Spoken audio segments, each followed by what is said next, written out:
Fala Fogão, tá começando a primeira edição da Radar Alvinegro aqui no canal, terça-feira, 23 de setembro. Temos boas notícias em relação a desfalques. Podemos ter alguns retornos importantes para o jogo contra o Grêmio. E olha que, considerando todos os jogadores ausentes, qualquer retorno é bem-vindo. Vamos trocar uma ideia sobre isso, só que, claro, depois da vinheta.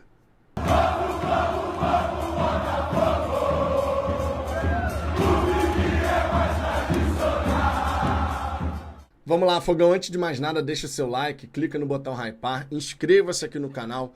Tudo isso fortalece pra caramba o nosso trabalho, nos ajuda a crescer e a alcançar cada vez mais botafoguenses. Lembrando, claro, que hoje é terça-feira, então tem uma vasta programação aqui no canal, tem esse vídeo, resenha do almoço, resenha na parte da noite, enfim, muita coisa bacana e você, claro, é nosso convidado. Dito isso, vamos em frente. Olha, ontem eu gravei um vídeo aqui pro canal falando sobre todas as ausências, todos os desfalques que a gente poderia ter diante da equipe do Grêmio nesse jogo pela 16ª rodada do Brasileirão, quarta-feira, 7h30 da noite, lá na Arena do Grêmio. E entre os jogadores que eu listei estavam Telles, Arthur Cabral e, claro, o Arthur Riborne. Porém, sobre o Telles eu já tinha dito que existia uma grande possibilidade dele estar presente, porque afinal de contas ele foi afastado do último jogo contra o Atlético Mineiro por conta de dores. Não era uma lesão muscular, uma lesão ligamentar, não, eram dores. E dor passa, né? Ainda bem que dor passa. E aí o Alex Telles pode estar liberado, ele já está treinando com o grupo. A mesma coisa vale para o Arthur Cabral e para o Arthur Riborne. Estão treinando com o grupo, as imagens do treino do Botafogo apontam nessa direção. Então nós podemos ter o retorno desses jogadores, ainda não está certo, mas é uma possibilidade bem real da gente contar com Arthur Cabral, Arthur Riborne, mais o Alex Telles na delegação, né, na lista de relacionados para esse confronto tão importante contra a equipe do Grêmio.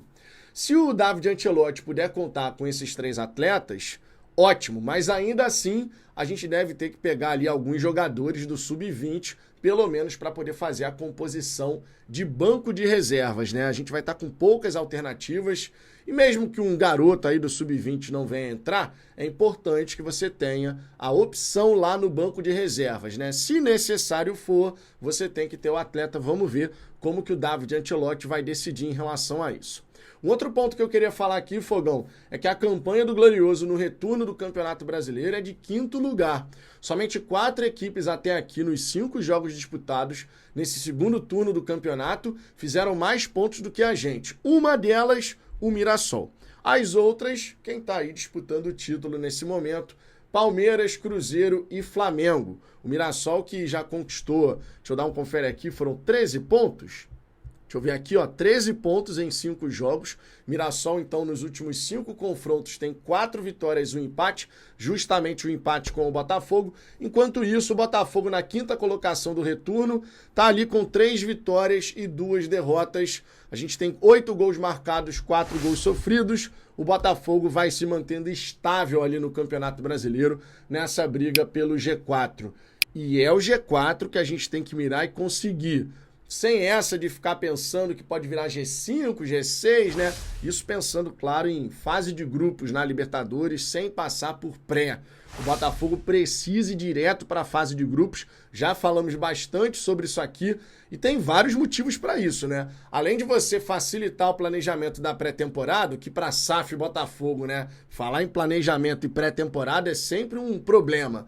Então você facilita essa questão do cronograma inicial da temporada, como que você vai lidar com fase de treinamentos, com campeonato carioca, sem se preocupar com pré-libertadores.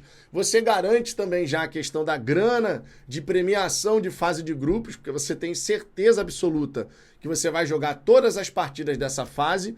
E, obviamente, a diretoria do Botafogo, junto da comissão técnica dos jogadores, podem focar no que importa, que é fazer aquela base inicial sobre a qual a gente vai desenvolver a equipe na temporada 2026.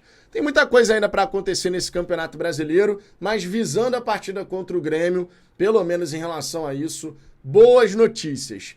E do lado de lá, Fogão, além dos desfalques que eles também terão, por exemplo, o Arthur, o Vila Sante, entre outros, O Grêmio também não vai contar nem com o Mano Menezes, nem com o seu auxiliar principal. É o terceiro auxiliar que vai estar na beira do gramado, comandando o tricolor gaúcho. É uma liderança ali, né, que vai estar ausente, a figura do treinador na beira do campo, e todo detalhe pode fazer a diferença.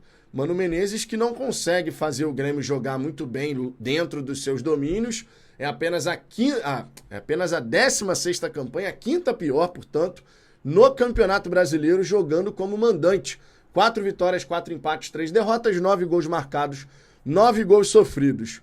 Espero sinceramente que nessa quarta-feira o Glorioso possa fazer a boa, possa conquistar esse resultado. É extremamente importante para a nossa caminhada. Lembrando, o Botafogo vencendo, ele ultrapassa a equipe do Mirassol, fica com um jogo a mais, é verdade, mas ultrapassa a equipe do Mirassol nos critérios de desempate. O Botafogo vai poder chegar à sua 12ª vitória no Campeonato Brasileiro, extremamente importante. A gente abre aquela gordurinha do bem em relação à galera que está pensando em se aproximar de G6 e tal, e o Botafogo, portanto, dá um passo fundamental para a gente conquistar essa vaga na Libertadores e também na Copa do Brasil de 2026. Por hora é só, eu tô indo nessa, na hora do almoço eu tô de volta, ó. Um beijo no coração de cada um de vocês. Fui, valeu!